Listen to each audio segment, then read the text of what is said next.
I was going to go for a walk to film this video today, but I'm in Canada and it is extremely cold out right now.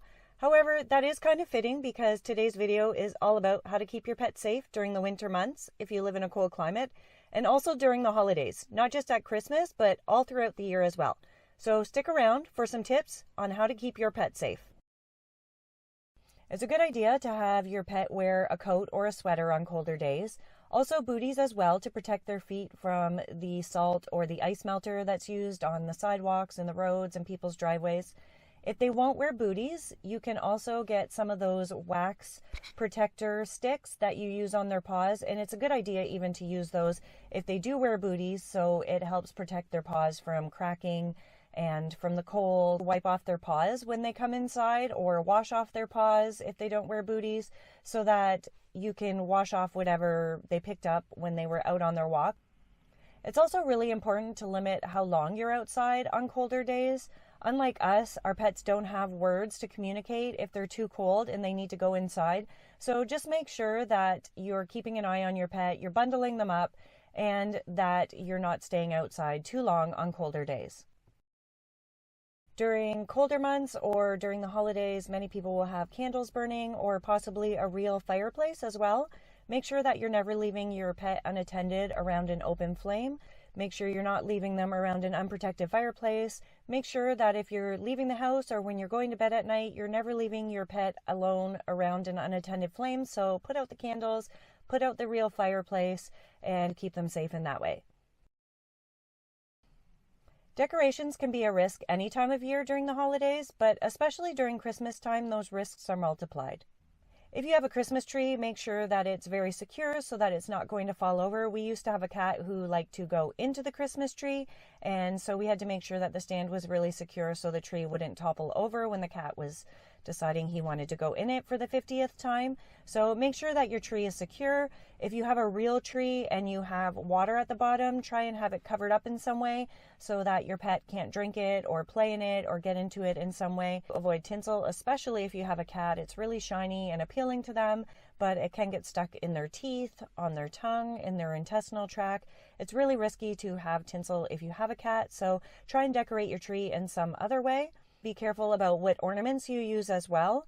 So try and have shatterproof bulbs, because if a bulb falls onto the floor and it shatters and you're not around, your pet could step on it or possibly lick something up or chew on something, and it would be really dangerous and damaging to them. Avoid any ornaments that have small pom-poms or little pieces that could fall off or be chewed off. Sometimes the hooks that are used on ornaments as well can be a risk, so if you have a way to secure the ornaments onto the tree without those hooks, that would be beneficial. It's best to limit the amount of cords and wires you have around if you have a pet that chews, and if you're going to be leaving the house or your pet is going to be in a room where you're not at night, it's good to unplug those items. Many plants are toxic to animals, and during the holidays we're often aware of things like poinsettias and holly and mistletoe that are dangerous to animals, and it is important to be careful with those. But there are some other lesser known plants that are dangerous to animals as well. The leaves of azaleas are very dangerous for animals. They can cause tremors and weakness and can be fatal. Lilies are plants that are often used to decorate during Easter and Christmas time especially, and they're mildly toxic to dogs, but every part of the lily plant is highly toxic to cats.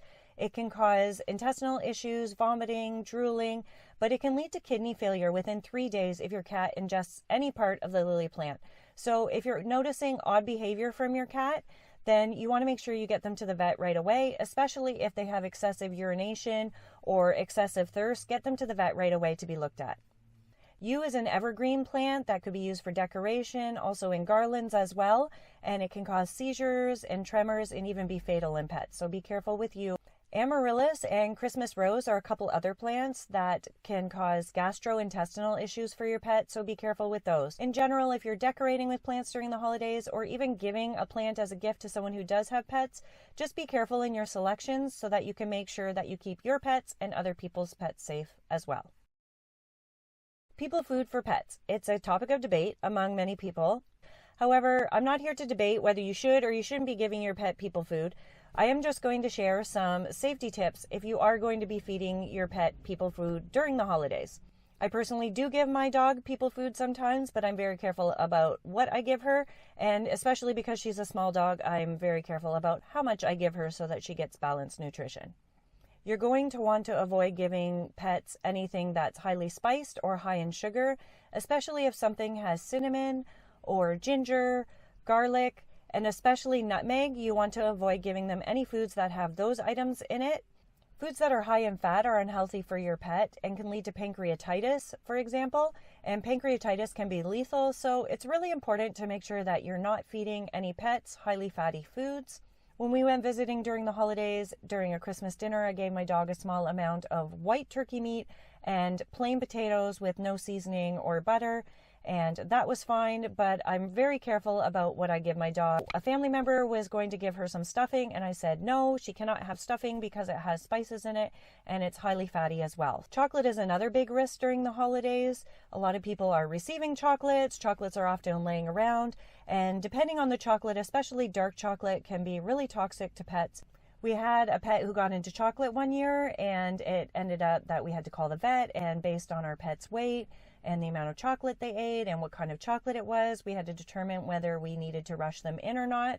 And it turned out okay in the end, but it did cause a lot of concern and worry for a while.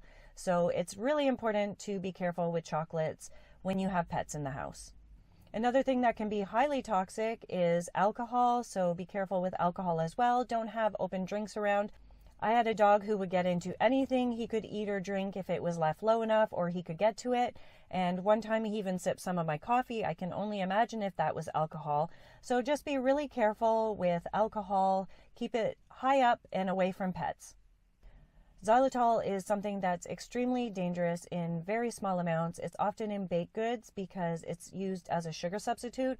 So be extremely careful that your pet does not get into anything containing xylitol. It's also really important to think of your pet's size. If you're considering giving them any people food, again, be very careful if you're giving them people food. Follow the guidelines given. Make sure that whatever you're giving them is not on a list of dangerous foods for pets. But if you are going to give them people food, just make sure that you're taking their size into account. I have a dog who's only approximately 9 pounds, so when I do choose to give her people food, I make sure it's safe, but I also take her weight into account when I'm giving her food, because the amount that I'm going to be able to feed her safely is going to be extremely different from a dog that's, say, 50 pounds. Any time of year when there are going to be store closures due to inclement weather or holidays, or something that will prevent you from getting out to pick things up, or even just delays in the postal service, it's important for you to pick up any medications and food that you need for your pet. Make sure you order well enough ahead of time so that everything your pet needs is going to be stocked up. Hopefully you found these pet safety tips helpful, and if there's anything you feel I've missed, please leave it in the comments below so that we can keep all our pets safe. Thanks, and I hope to see you in the next video. Today's video is all about howling? What the fork is howling? Cats love the shiny nature of tinsel. A couple of other plants that can cause gastrointestinal